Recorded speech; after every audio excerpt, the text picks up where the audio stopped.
بسم اللہ الرحمن الرحیم۔ السلام علیکم ورحمۃ اللہ وبرکاتہ۔ ناظرین کرام، آج ہم آپ کے سامنے بسم اللہ الرحمن الرحیم کی تفسیر پیش کریں گے۔ اس سے قبل ہم نے اعوذ باللہ من الشیطان الرجیم کی تشریح آپ کے سامنے پیش کی تھی۔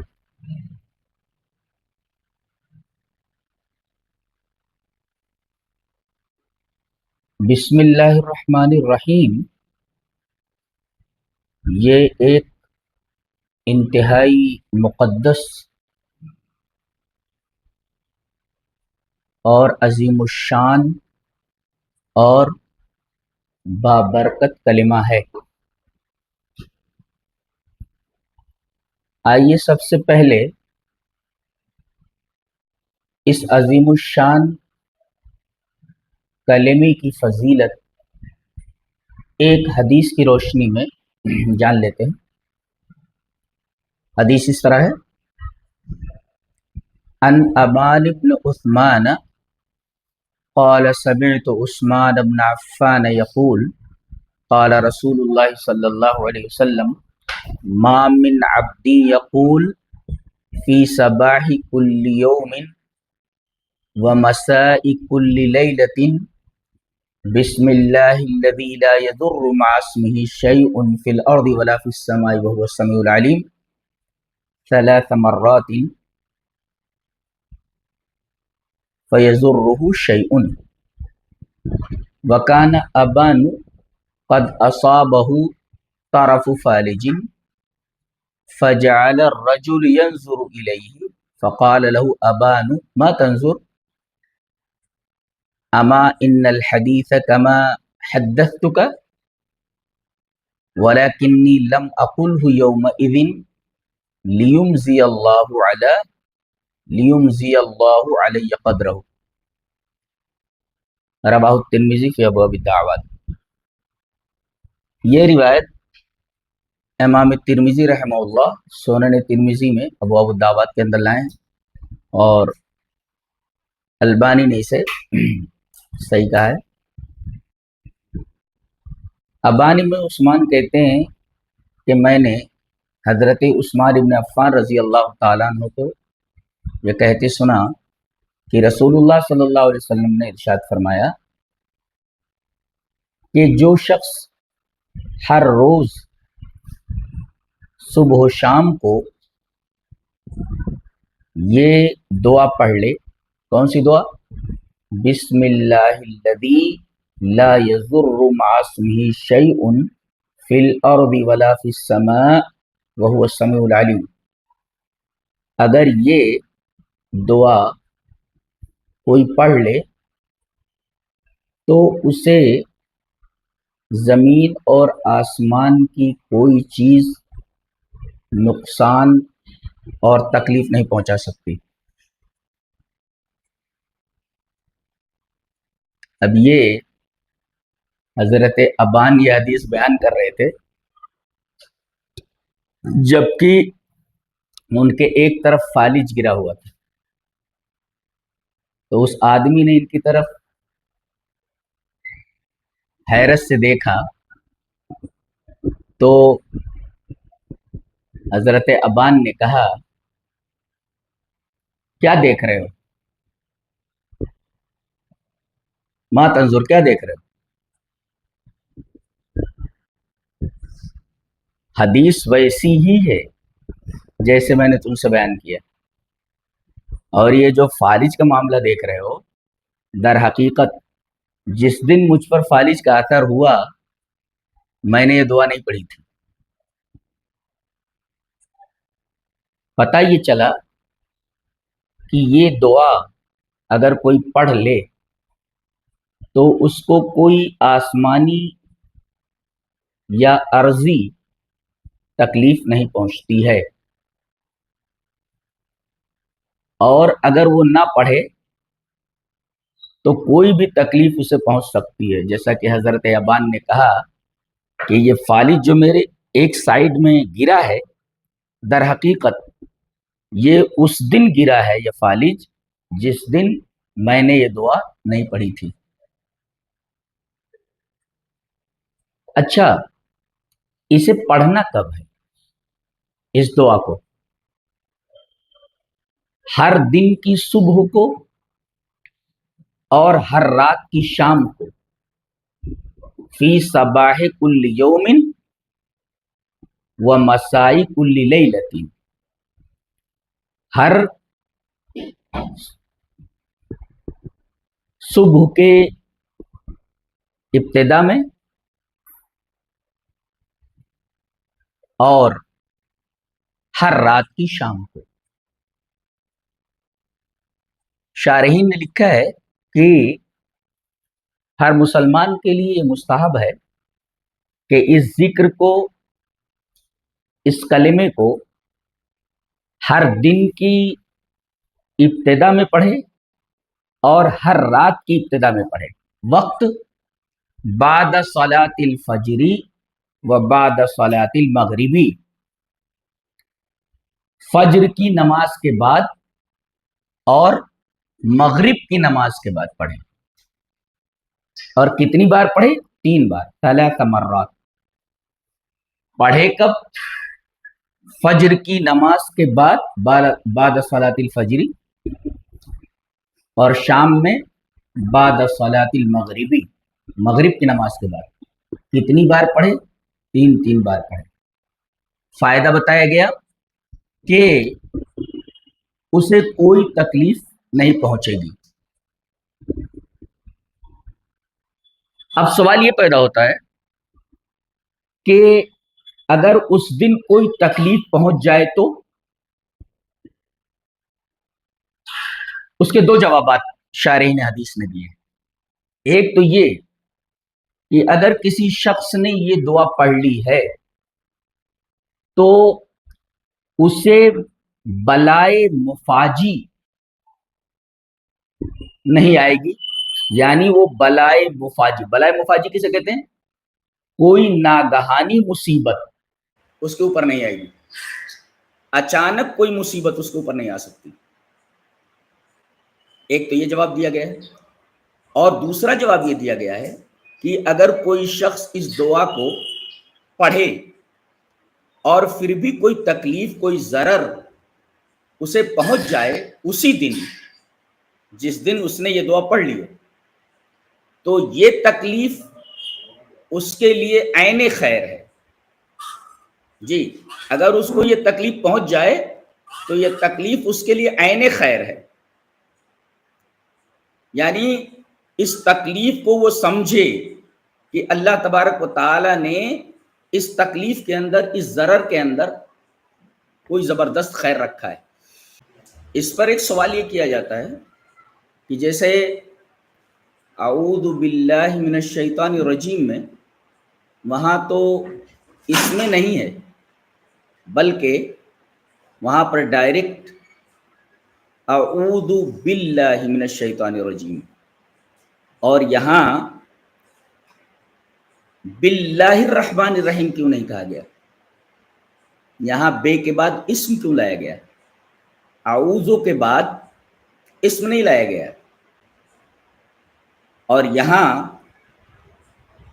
اللہ سے پہلے اور بے کے بعد اسم لایا گیا۔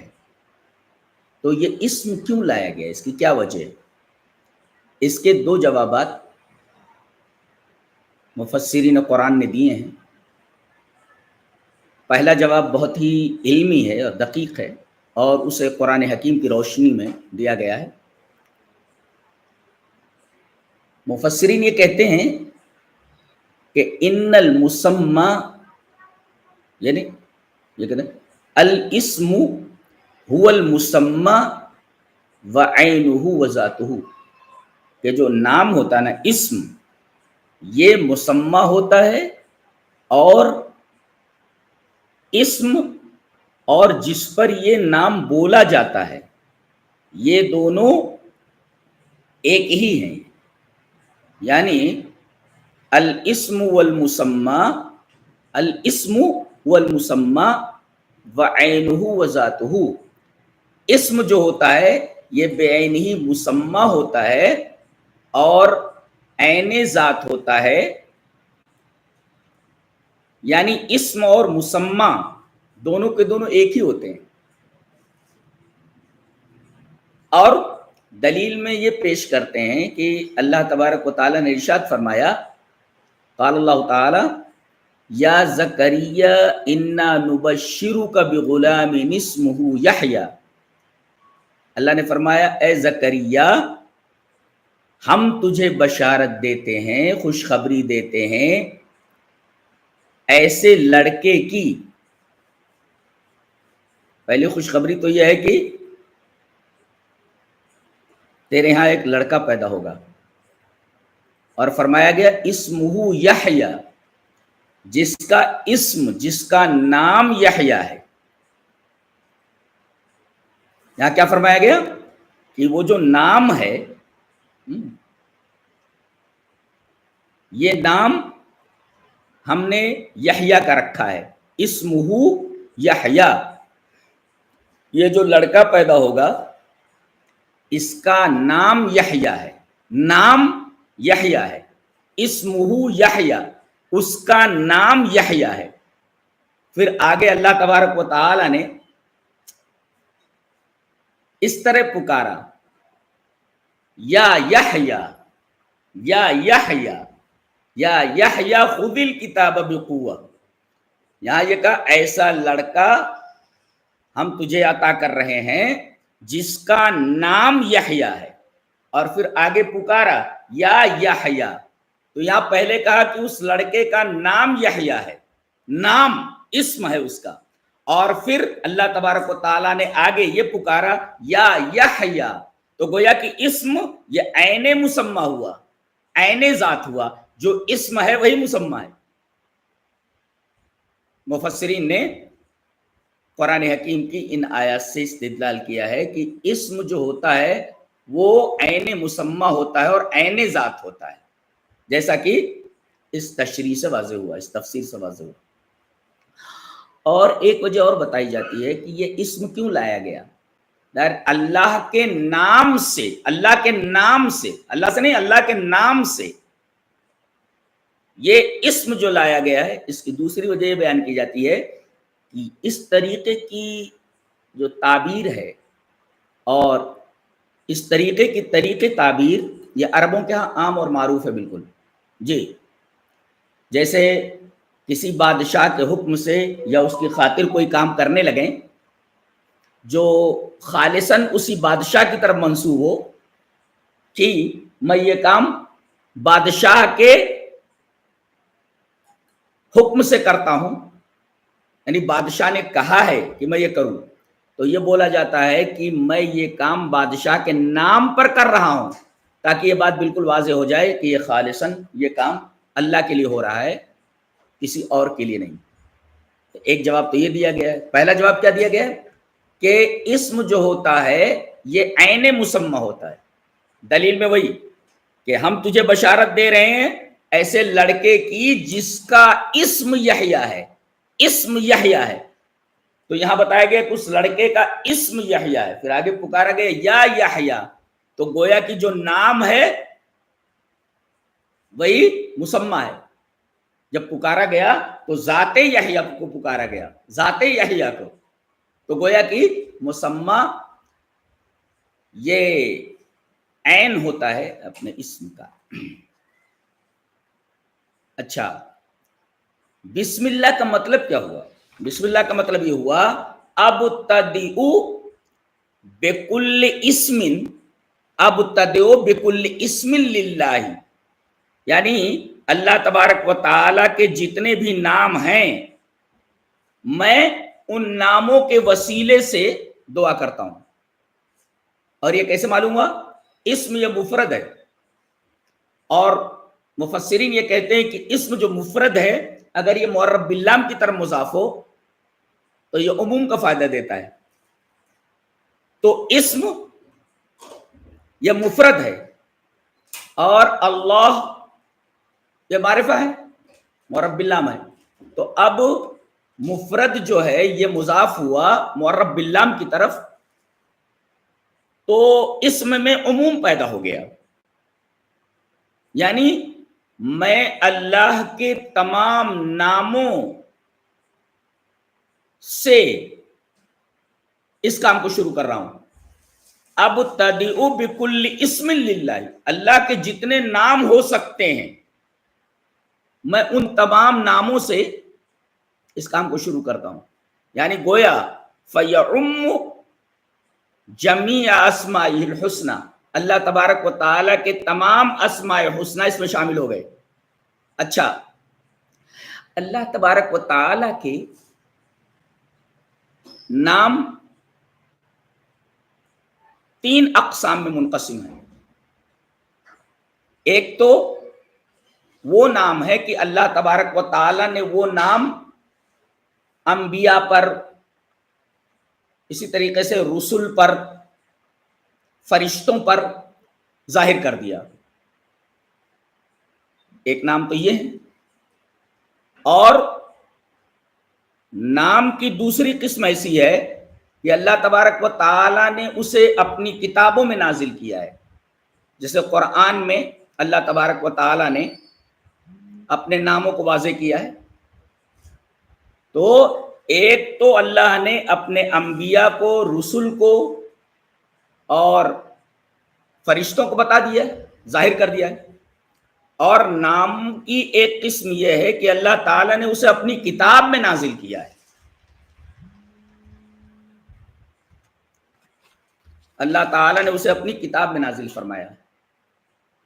اور تیسری قسم یہ ہے کہ اللہ نے کسی کو وہ نام بتائے ہی نہیں، بلکہ وہ اپنے لیے اللہ تبارک و تعالیٰ نے خاص کر لیے ہیں، اور وہ نام خزائن غیب سے باہر ہی نہیں آئے۔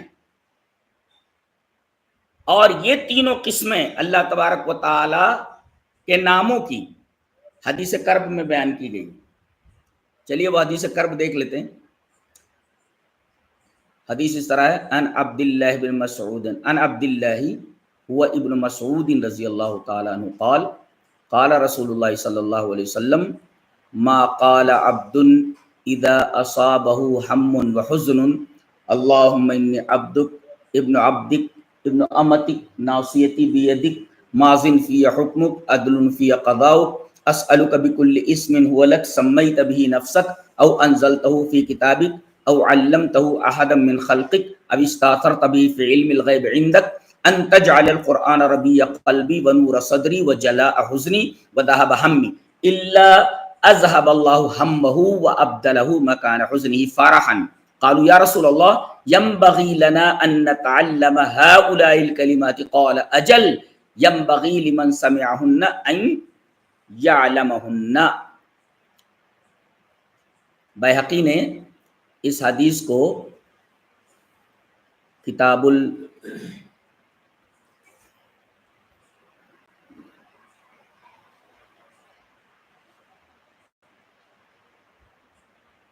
القضاء والقدر کے اندر بیہقی اس روایت کو لائے ہیں کہ حضرت عبداللہ ابن مسعود رضی اللہ تعالیٰ عنہ فرماتے ہیں کہ رسول اکرم صلی اللہ علیہ وسلم نے ارشاد فرمایا کہ اللہ کے جس بندے کو بھی کوئی رنج و غم پہنچے،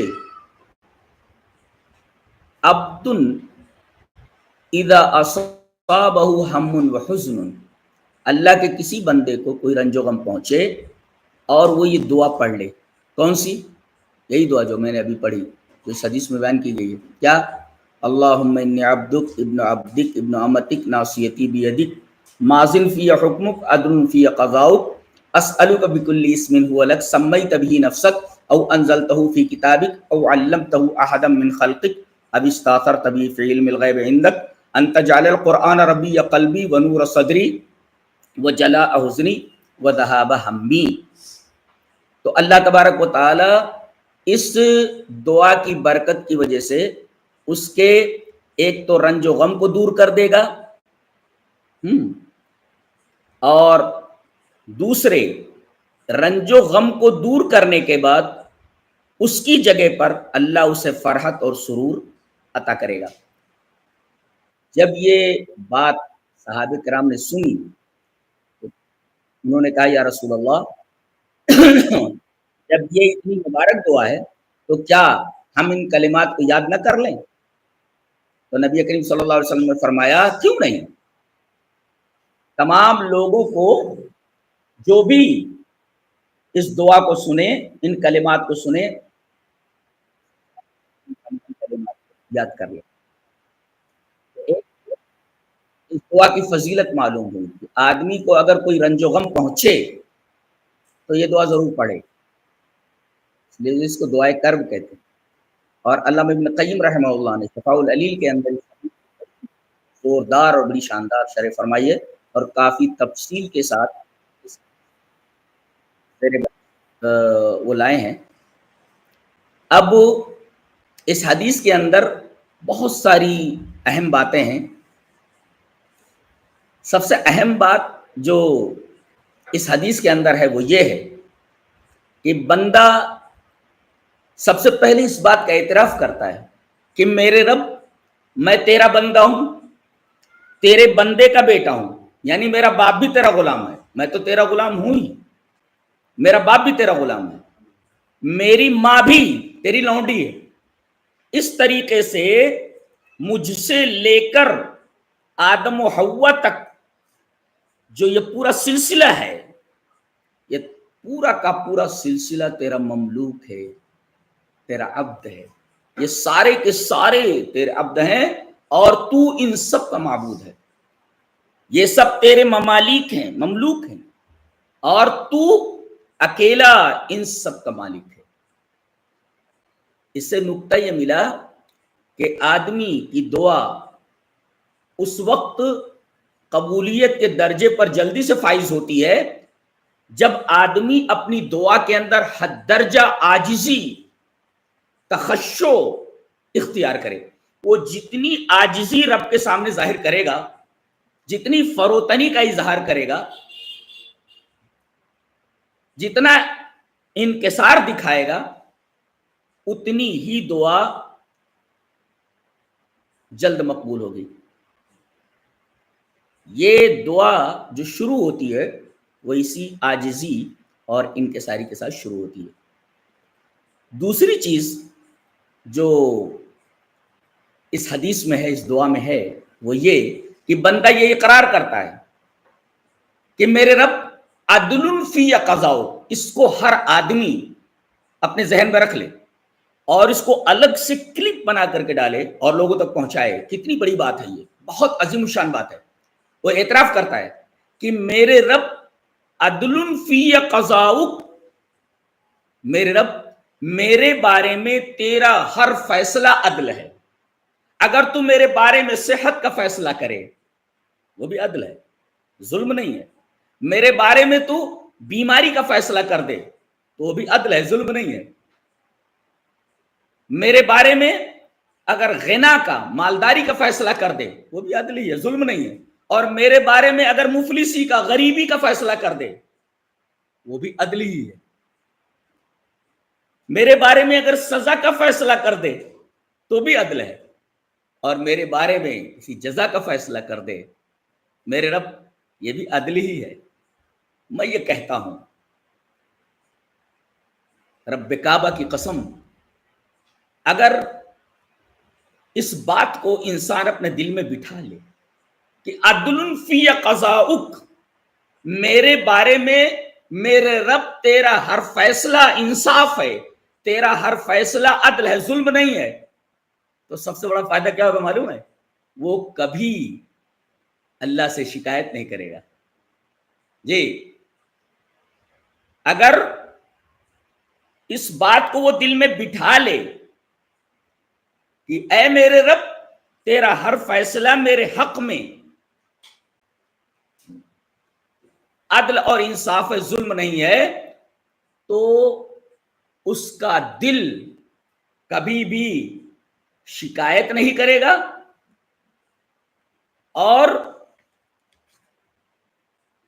اس کے دل میں اللہ تبارک و تعالی کے تعلق سے کوئی بدگمانی پیدا نہیں ہوگی، یہ ضروری ہے، کوئی بدگمانی پیدا نہیں ہوگی، یعنی نہ تو اس کا دل شکایت کرے گا اور نہ اللہ تبارک و تعالیٰ سے بدگمان ہوگا۔ اگر دل میں یہ بات بیٹھ جائے کہ میرے بارے میں اللہ تبارک و تعالیٰ کا ہر فیصلہ عدل ہے، اس دعا میں یہ ٹکڑا انتہائی اہم ہے۔ اس کے بعد جو ٹکڑا ہے وہ یہ ہے کہ اسألک بکل اسم هو لک سمیت به نفسک او انزلتہ فی کتابک او علمتہ احدا من خلقک۔ یہ ٹکڑا بڑا عجیب ہے۔ میرے رب، میں تجھ سے سوال کرتا ہوں تیرے ہر اس نام کے حوالے سے، بکل اسم، تیرے ہر اس نام کے حوالے سے جو نام تو نے اپنا رکھا ہے، ایک، او انزلتہ فی کتابک، یا تو اس کو کتاب میں نازل کیا ہے، او علمتہ احدا من خلقک، یا تو نے اپنے کسی مخلوق کو سکھا دیا ہے، اب استاثرت بھی فی علم الغیب عندک، یا تو نے علم غیب کے اندر اپنے پاس اسے محفوظ کر رکھا ہے۔ یہ تین قسمیں ہو گئیں اس کے ناموں کی۔ اللہ نے اپنی کسی مخلوق کو بتا دیا ہے، فرشتے کو، نبی کو، کسی کو بتا دیا ہے، اور ایک تو اپنی کتاب میں نازل کر دیا ہے، دو، اور تیسرے کچھ نام ایسے ہیں جو ابھی خزائن غیب سے باہر ہی نہیں آئے۔ پتہ یہ چلا کہ اللہ تبارک و تعالیٰ کے نام کسی عدد معین میں محصور نہیں ہے، 99 ہی نہیں ہے، بلکہ 99 سے بھی زیادہ ہیں، کسی عدد معین میں محصور نہیں ہے۔ اور 99 کی جو بات آتی ہے کہ اللہ تبارک و تعالیٰ کے 99 اسماء الحسنی ہیں، اس کا بڑا بہترین جواب علامہ ابن قیم رحمہ اللہ نے شفاء العلیل کے اندر دیا ہے۔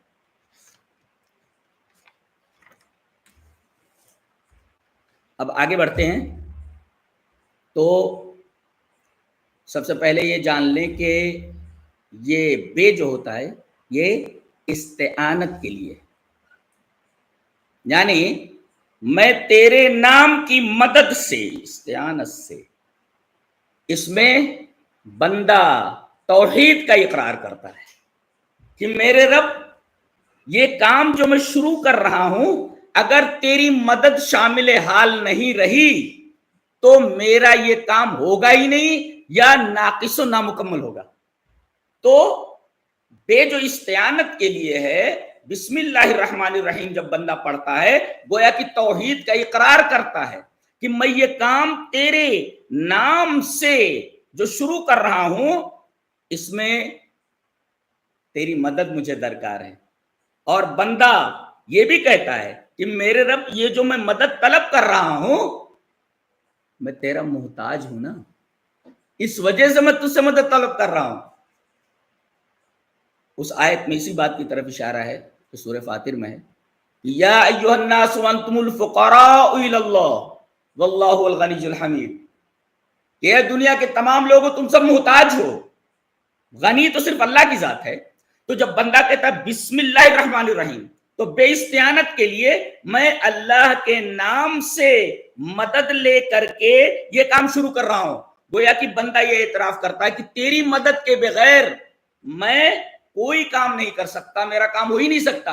اور یہی مطلب ہے لا حول ولا قوت الا باللہ کا، یہ اتنا مبارک کلمہ ہے یہ۔ اور یہاں اسم کیوں لایا گیا وہ بتایا میں نے۔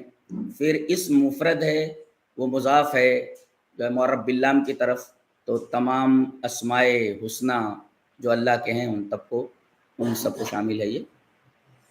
اب اس کے بعد ہم لفظ اللہ کی طرف آتے ہیں۔ بہت سے معنی اس کے بتائے گئے ہیں۔ ایک معنی یہ بتایا گیا ہے کہ یہ نکلا ہے، اسی سے ہے الہۃ الی فلان، الہۃ الی فلان، الہ اللہ، الہۃ الی فلان، اس کا مطلب ہوتا ہے سکنت الیہ، میرے رب میرا دل پریشان ہے، میرا دل مضطرب ہے، میرے دل میں چین نہیں ہے، اور تو الہ ہے، تو ہی معبود ہے، تیرے ہی دامن میں، تیرے ہی جناب میں مجھے سکون ملنے والا ہے. یہ مطلب ہے الہۃ الی فلان اے سکنت الیک، اے سکنت الیک، میرے رب تیرے پاس آ کر ہی میرے دل کو سکون ملے گا. یہی بات اللہ تبارک تعالیٰ نے ارشاد فرمائی سورہ رات کے اندر، الا بذکر اللہ تطمئن القلوب، اللہ کے ذکر ہی سے دلوں کو اطمینان حاصل ہوتا ہے. تو یہ جو الہ ہے یہ الہۃ الی فلان سے نکلا ہے، یعنی اے سکنت الیہ، میں نے اس کے دامن میں سکون حاصل کیا.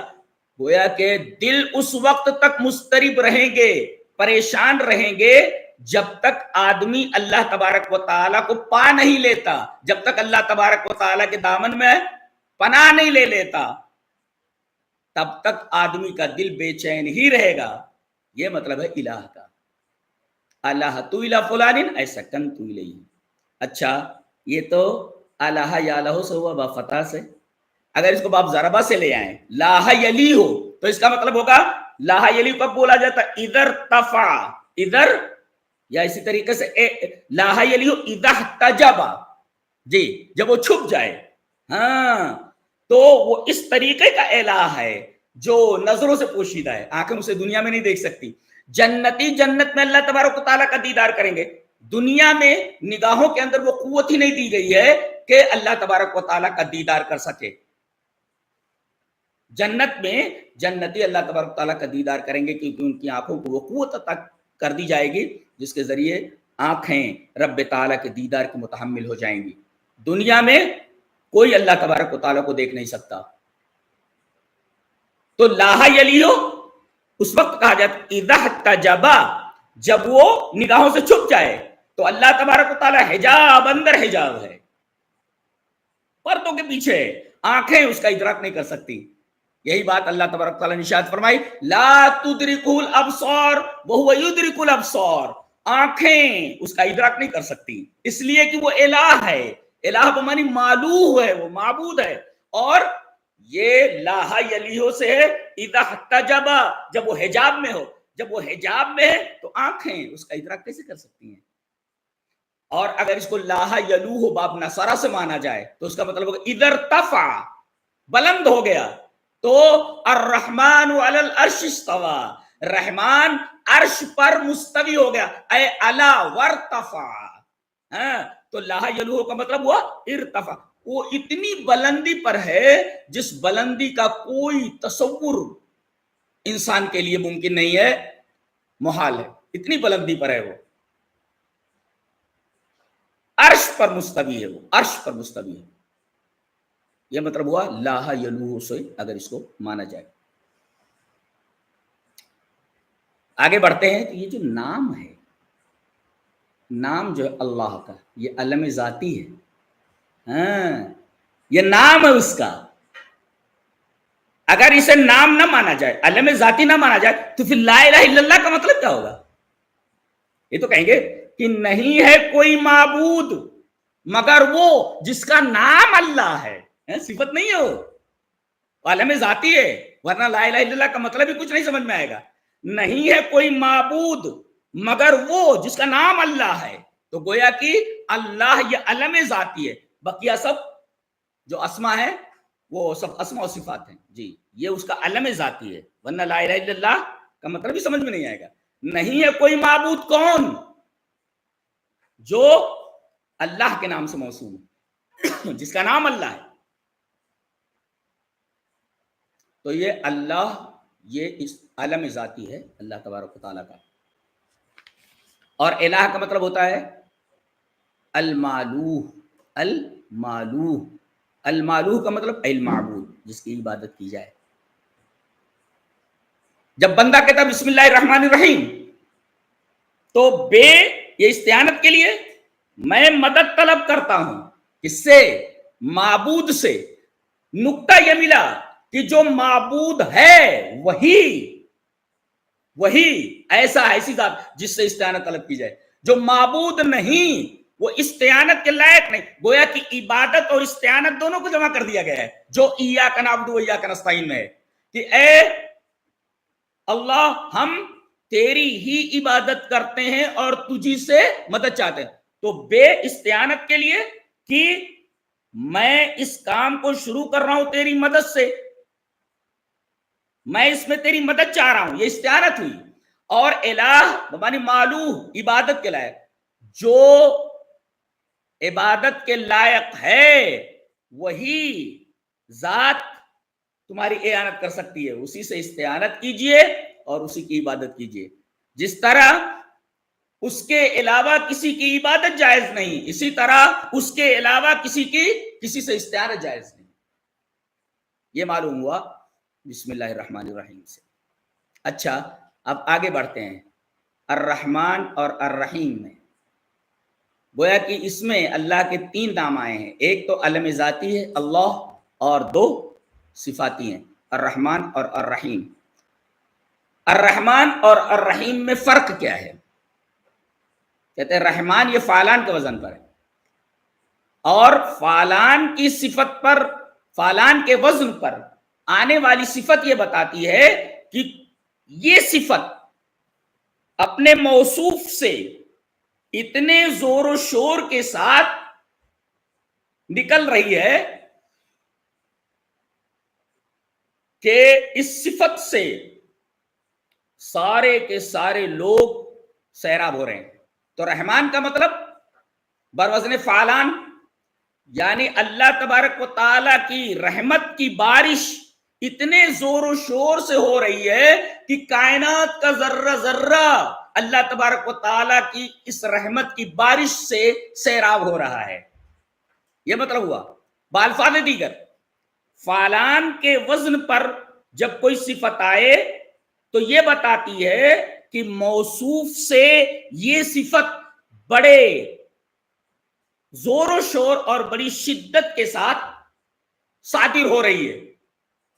اور رحمان کا مطلب یہ ہوا کہ اللہ تبارک و تعالی جو اس صفت کا موصوف ہے اس سے اتنے زور و شور کے ساتھ اور اتنی شدت کے ساتھ صفت رحمت جاری ہو رہی ہے کہ اللہ کی اس رحمت سے کائنات کا ذرہ ذرہ مستفید ہو رہا ہے۔ اگر کسی ذرے سے اللہ تبارک و تعالیٰ کی رحمت کا سایہ سیکنڈ سے کم درجے، کم وقت میں بھی اگر ہٹ جائے تو اگلے لمحے اس ذرے کی بقا کی کوئی گارنٹی نہیں دی جا سکتی۔ اچھا، اور رحیم کا مطلب کیا ہے؟ رحیم یہ فعیل کے وزن پر صفت مشبہ ہے۔ یہ بتاتی ہے یہ صفت کہ موصوف سے جو یہ صفت صادر ہو رہی ہے پورے زور و شور کے ساتھ، یہ کبھی ختم نہیں ہوگی، یہ لازوال ہے، دائمی ہے اور غیر مختتم ہے۔ تو گویا کہ رحمان کو پہلے اس وجہ سے لایا گیا اور رحیم کو بعد میں، کہ رحمان کے اندر اس سوال پیدا ہوا، رحیم اسی سوال کا جواب ہے۔ کیا؟ رحمان کا مطلب یہ ہوا کہ موصوف سے ایک صفت رحمت یہ بڑے زور و شور کے ساتھ صادر ہو رہی ہے۔ رحمت کا کنواں، رحمت کا چشمہ بڑے زور و شور کے ساتھ ابل رہا ہے، ٹھیک ہے، یہ رحمان سے معلوم ہوا۔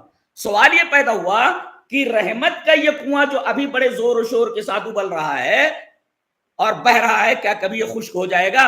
رحیم نے جواب دیا، صفت مشبہ کا مطلب ما يدل علی صفت ثابتۃ صفت دائمۃ، کہ یہ جو رحمت جاری ہے، رحمت کا پانی جاری ہے، رحمت کا چشمہ جاری ہے، یہ غیر مختتم ہے، دائمی ہے۔ گویا کہ رحمان کو پہلے لایا گیا کیونکہ وہ ایک سوال لیے ہوئے ہے، اور رحیم کو بعد میں لایا گیا کیونکہ رحیم نے رحمان کی صفت سے اٹھنے والے سوال کا جواب دے دیا ہے کہ رحمت کا یہ چشمہ کبھی سوکھ جائے گا؟ لا، کیوں؟ اس لیے کہ وہ رحیم ہے،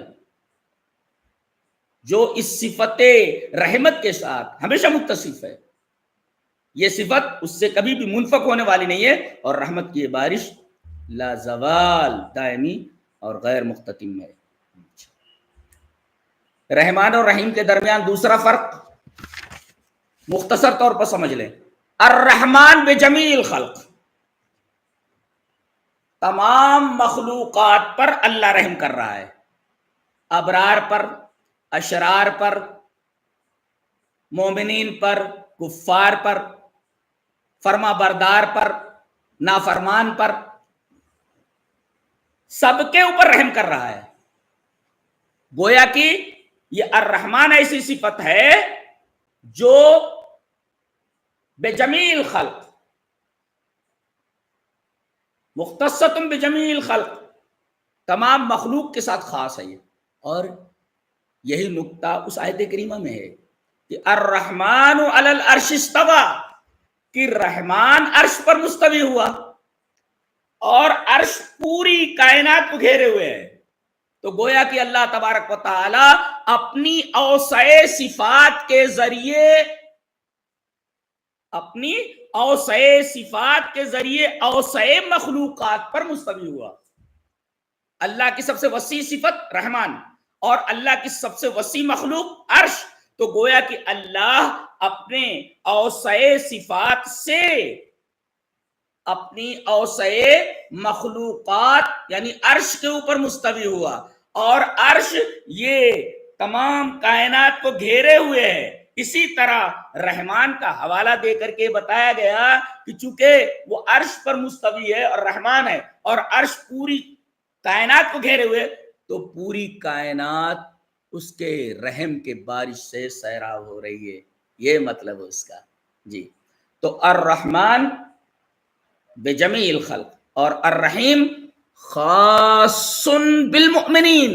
جیسے اللہ نے فرمایا وَكَفَى بِالْمُؤْمِنِينَ رَحِيمًا، اللہ تبارک و تعالی رحیم ہے مومنین کے اوپر. دیکھو یہاں مومنین کو پہلے لایا گیا جار مجرور کو، اور رحیم کو بعد میں لایا گیا، بالمومنین کو پہلے لایا گیا.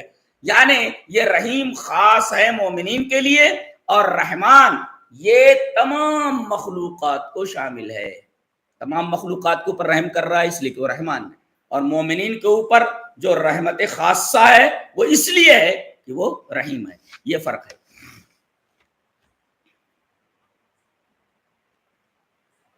رحمان اور رحیم میں مفسرین نے ایک اور فرق بتایا ہے کہ نعمتیں دو طریقے کی ہوتی ہیں. ایک اصولی نعمتیں ہوتی ہیں اور ایک فروعی ہوتی ہیں. بالفاظ دیگر کچھ نعمتیں بڑی بڑی ہوتی ہیں، کچھ چھوٹی چھوٹی ہوتی ہیں. جی تو رحمان یہ بتا رہا ہے، رحمان کی صفت یہ بتاتی ہے کہ اللہ تبارک و تعالیٰ تمام اصولی نعمتوں کو عطا کرتا ہے.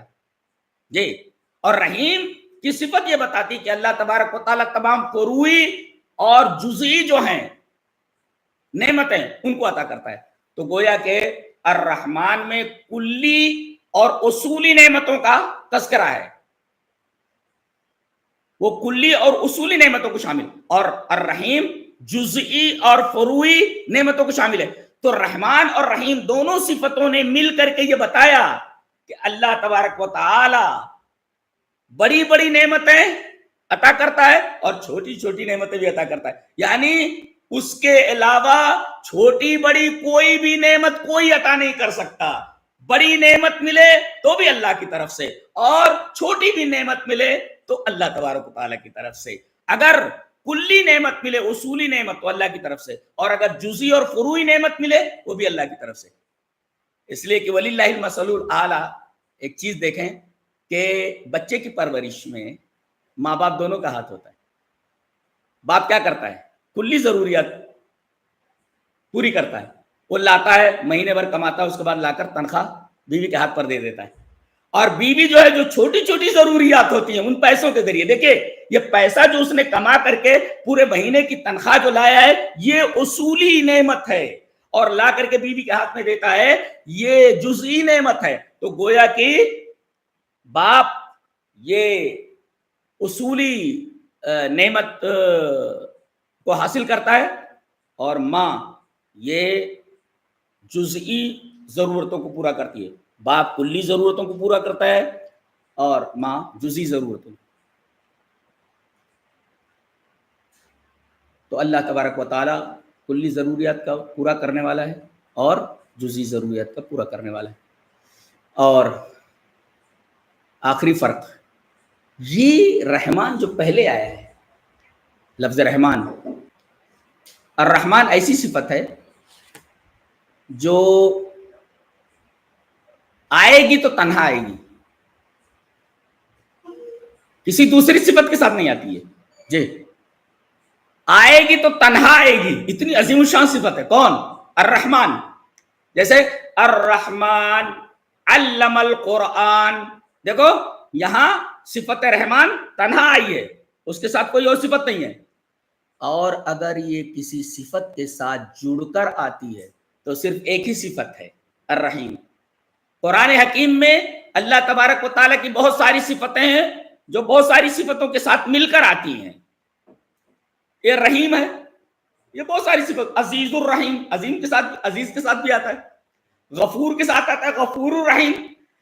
لیکن یہ عجیب و غریب صفت ہے الرحمن کہ یہ صرف اور صرف یہ الرحیم کی صفت کے ساتھ یہ صفت آتی ہے.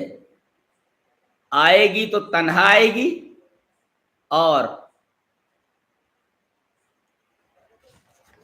اگر جڑ کر آئے گی تو یہ صرف اور صرف الرحیم کے ساتھ آئے گی.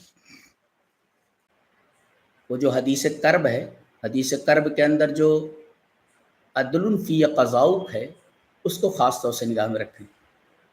اس سے دل مطمئن رہتا ہے کہ میرے بارے میں جو کچھ فیصلہ ہے تیرا وہ سب عدل پر مبنی ہے.